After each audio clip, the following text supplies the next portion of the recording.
नमस्ते। कैसे हैं आप सब लोग। जब भगवान जी ने आपको ये इंसान को देना ही नहीं था तो आपकी लाइफ में ये इंसान को भगवान जी को देने की क्या जरूरत थी। जब भगवान जी को इस इंसान को आपकी लाइफ से छीन ही लेना था तो भगवान जी को इस इंसान को आपकी लाइफ में देने की जरूरत ही क्या थी। देखिए भैया, आपके वो जो पर्सन है, लड़का है या लड़की है, उससे भगवान जी को कोई लेना देना नहीं है। ना भगवान जी का उससे कोई निजी स्वार्थ है, ना ही भगवान जी को उससे कोई निजी लगाव है, ना ही भगवान जी को उससे कोई निजी नफरत है। तो उसे भगवान जी ने ना आपकी लाइफ में भेजा है और ना ही भगवान जी ने उसको आपकी लाइफ में से छीना है। हमने बस ये बातें सुन ली हैं और सबकॉन्शियसली उसको ऐसे फिट किया है कि चाहे कुछ भी हो जाए हम ये बोल ही देते हैं कि इसे हमसे छीन लिया। भगवान हमें से कोई भी चीज छीनने के लिए नहीं बैठे हैं। अरे भगवान तो हम जब एक बीज डालते हैं ना आम का, आप आम का पौधा जब लगता है ना तो देखिए वहां एक बीज डलता है ना, इतना बड़ा पेड़ निकलता है और उसमें हजारों हजार और हर साल आम ही आम आते हैं। तो भगवान तो ये करते हैं, भगवान ये देते हैं। तो जब आप कंप्लेन्स करें या आपका इस तरीके का नेचर बन गया है या इस तरीके का बिलीफ सिस्टम है अंदर, तो मुझे लगता है सबसे पहले यहीं पर इस चीज को तोड़ने की जरूरत है। ठीक है, वो जो भी इंसान है या थे, आपकी लाइफ में आए क्यों, और अगर आए तो फिर वो चले क्यों गए। अब इसके पीछे ना आपका जो कर्मा था ना वो काम कर रहा है। 100% आपका जो कर्मा है ना वही काम कर रहा है। वो इंसान आपके पड़ोसी के लाइफ में क्यों नहीं गए, वही इंसान आपके किसी कजन की लाइफ में क्यों नहीं गए, वही इंसान किसी और सिबलिंग की लाइफ में क्यों नहीं गए, वही इंसान किसी और या मेरी लाइफ में भी आ सकते थे, क्यों नहीं आए।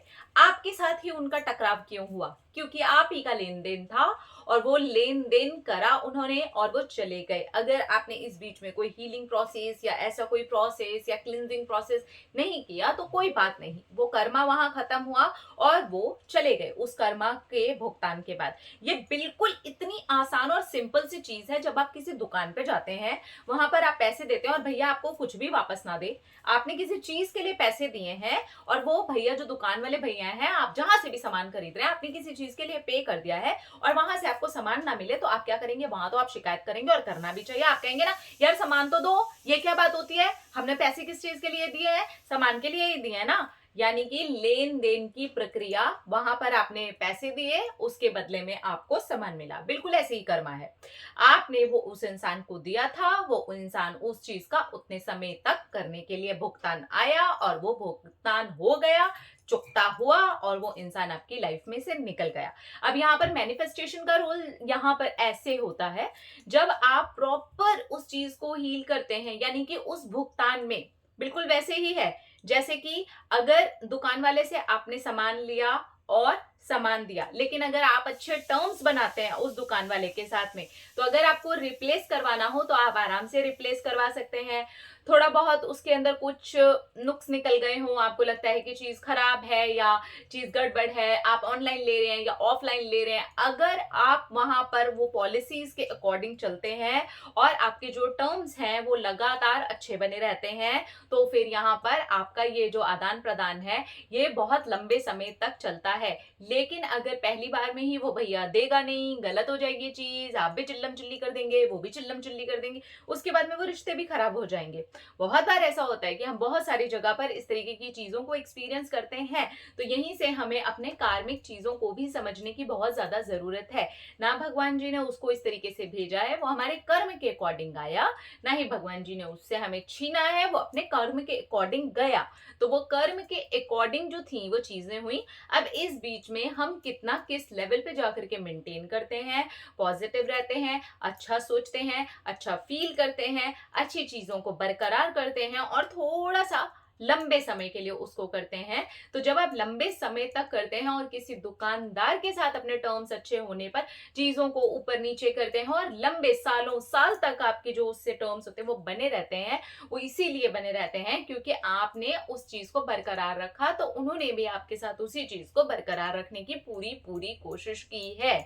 तो यहाँ पर अगर आप उसे लॉन्ग टर्म चलाना चाहते हैं, अभी तक चीजें खराब हैं, तो यहाँ पर आपको ही ये वाली बात को समझने की बहुत ज्यादा जरूरत है। ठीक है, क्योंकि ये सवाल बहुत बार आता है और बहुत सारे लोग मुझसे इस सवाल को बार बार पूछते हैं कि वो इंसान हमें फिर दिया ही क्यों था अगर उससे हमें छीन लेना था। भगवान जी के लिए वो इंसान कोई रसगुल्ले का डिब्बा नहीं है, और भगवान जी के पास वो रसगुल्ले के डिब्बे की कमी नहीं है। भगवान ने ही उस इंसान को बनाया है। वो आपके कर्म के हिसाब से आपके पास आया है। तो आप थोड़ा-सा डीप में जाकर के कुछ टॉपिक्स को समझें। अगर इश्यूज़ आ रहे हैं तो अपनी तरफ से उन चीज़ों को समझने की कोशिश करें, और उसके बाद आपने इसी लाइफ में रहते हुए क्या थॉट्स क्रिएट किए हैं, कैसे एक्शंस लिए हैं, इन चीज़ों को समझने की कोशिश करें। और फिर भी अगर चीजें खराब होती ही जाती हैं, तो हीलिंग प्रोसेस एंड उस प्रोसेस को अच्छे तरीके से कंटिन्यू अच्छा बनाने की कोशिश करें। ट्रस्ट मी, वो चीजें अच्छी हो जाती हैं और हमेशा के लिए चलती हैं, क्योंकि आप अभी भी जो सोच रहे हैं, जो कर रहे हैं, उससे आप उनके साथ या उनके बगैर अपने भविष्य का निर्माण ही कर रहे हैं। ये चीजें ऐसे ही काम करती हैं और इनका तरीका जो है काम करने का यही है। तो कंप्लेन करने के पहले, शिकायतें करने के पहले, इस तरीके की बातें सोचने के पहले 10,000 बार आप सोचें कि आप कह क्या रहे हैं, सोच क्या रहे हैं, बोल क्या रहे हैं, क्योंकि फिर यही repeat and repeat and repeat होता है आपकी लाइफ में और आपको ऐसा लगने लगता है कि ये कोई साइकिल सा बन गया है। सो बी केयरफुल कि आप क्या सोच रहे हैं। अपना रखिए ख्याल, अपने आप से कीजिए ढेर सारा प्यार, ताकि आप अट्रैक्ट करें ढेर सारा प्यार। I love you all, thank you, Tata.